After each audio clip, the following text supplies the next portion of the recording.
ಹೆಂಗಸರು ಮುಟ್ಟಾದಂತಹ ಸಂದರ್ಭದಲ್ಲಿ ಕೋಟಿ ಕೊಟ್ಟರೂ ಕೂಡ ಇಂತಹ ವಸ್ತುಗಳನ್ನು ನೀವು ಯಾವುದೇ ಕಾರಣಕ್ಕೂ ಮುಟ್ಟಬಾರದು. ಇದರಿಂದ ನಿಮ್ಮ ಮನೆಗೆ ದಟ್ಟ ದರಿದ್ರ ದೋಷಗಳು ಬಂದು ಆವರಿಸುತ್ತೆ. ಅದು ಏನು ಅಂತ ತಿಳಿಸ್ತೀನಿ. ವಿಡಿಯೋನ ಸಂಪೂರ್ಣವಾಗಿ ಕೊನೆ ತನಕ ನೋಡಬೇಕು. ನೀವಿನ್ನೂ ನಮ್ಮ ಚಾನಲನ್ನು ಸಬ್ಸ್ಕ್ರೈಬ್ ಮಾಡಿಲ್ಲ ಅಂದರೆ ಮೊದಲು ಈ ಕೂಡಲೇ ಸಬ್ಸ್ಕ್ರೈಬ್ ಮಾಡಿ, ನಂತರ ವಿಡಿಯೋಗಳನ್ನ ನೋಡಿ. ನಿಮ್ಮ ಬದುಕಿನ ಯಾವುದೇ ಸಮಸ್ಯೆಗಳಿದ್ದರೂ ಶಾಶ್ವತವಾದ ಪರಿಹಾರಕ್ಕಾಗಿ ಶೇಷಗಿರಿ ಭಟ್ ಗುರೂಜಿಗಳಿಗೆ ಒಂದು ಕರೆ ಮಾಡಿ ಸಂಪರ್ಕಿಸಿ. ಎಲ್ಲ ಸಮಸ್ಯೆಗೂ ಪರಿಹಾರ ಮತ್ತು ಮಾರ್ಗದರ್ಶನವನ್ನು ನೀಡ್ತಾರೆ. ಮುಟ್ಟಾದ ಸಂದರ್ಭದಲ್ಲಿ ಹೆಂಗಸರಿಗೆ ದೈಹಿಕವಾಗಿ ತುಂಬ ತೊಂದರೆಗಳಾಗಿರುತ್ತೆ, ಕಷ್ಟಗಳನ್ನು ಅನುಭವಿಸುತ್ತಿರುತ್ತಾರೆ. ಆದ್ದರಿಂದ ಎಂತಹ ಸಂದರ್ಭದಲ್ಲಿ ನೀವು ಯಾವುದೇ ಕಾರಣಕ್ಕೂ ದೊಡ್ಡ ದೊಡ್ಡ ಕೆಲಸಗಳನ್ನು ಮಾಡೋದಕ್ಕೆ ಹೋಗಲೇಬೇಡಿ.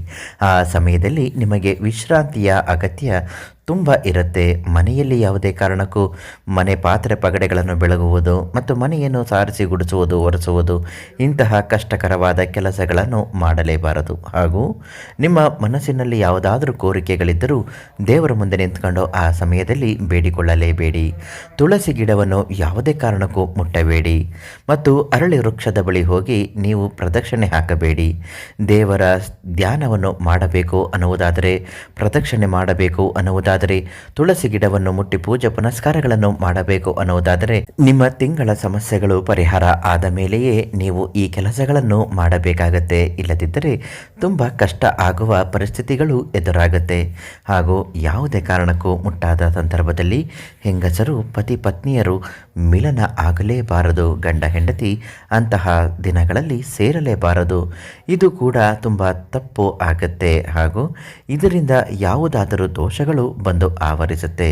ಮನೆಯಲ್ಲಿ ಶುದ್ಧವಾದ ವಾತಾವರಣ ಇರಬೇಕು ಅನ್ನುವುದಾದರೆ ನೀವು ಯಾವುದೇ ಕಾರಣಕ್ಕೂ ಇಂತಹ ಸಂದರ್ಭದಲ್ಲಿ ಯಾವುದೇ ಕೆಲಸಗಳನ್ನು ಮಾಡಬೇಡಿ. ನಿಮಗೆ ನಿಜಕ್ಕೂ ವಿಶ್ರಾಂತಿಯ ಅಗತ್ಯ ತುಂಬ ಇರುತ್ತೆ. ಹಾಗೂ ಮನಸ್ಸಿನಲ್ಲಿ ಈಡೇರಿಸುವಂತಹ ಕೆಲವು ಬೇಡಿಕೆಗಳನ್ನು ಮಾಡಿಕೊಂಡು ನಿಮ್ಮ ಜೀವನದ ಬದುಕನ್ನು ಸಾಗಿಸುವಂತಹ ಸಮಯಗಳು ನಿಮಗೆ ಬರಬೇಕು ಅನ್ನುವುದಾದರೆ ಮತ್ತು ಜೀವನದ ಕಷ್ಟಗಳು ಕಳೆಯಬೇಕು ಅನ್ನುವುದಾದರೆ, ಜಗಳಗಳು ಮುಗಿಯಬೇಕು ಅನ್ನುವುದಾದರೆ, ಶತ್ರುಗಳ ಕಾಟದಿಂದ ಮುಕ್ತಿಯನ್ನು ಪಡೆಯಬೇಕು ಅನ್ನೋದಾದರೆ ಪ್ರಧಾನ ತಾಂತ್ರಿಕರು ದೈವಜ್ಞರು ಶ್ರೀ ಶೇಷಗಿರಿ ಭಟ್ ಗುರೂಜಿಗಳಿಗೆ ಒಂದು ಕರೆ ಮಾಡಿ ನಿಮ್ಮ ಎಲ್ಲ ಸಮಸ್ಯೆಗಳಿಗೂ ಶಾಶ್ವತ ಪರಿಹಾರವನ್ನು ಮತ್ತು ನೆಮ್ಮದಿಯ ಜೀವನವನ್ನು ಇವರಿಂದ ಕಂಡುಕೊಳ್ಳಿ.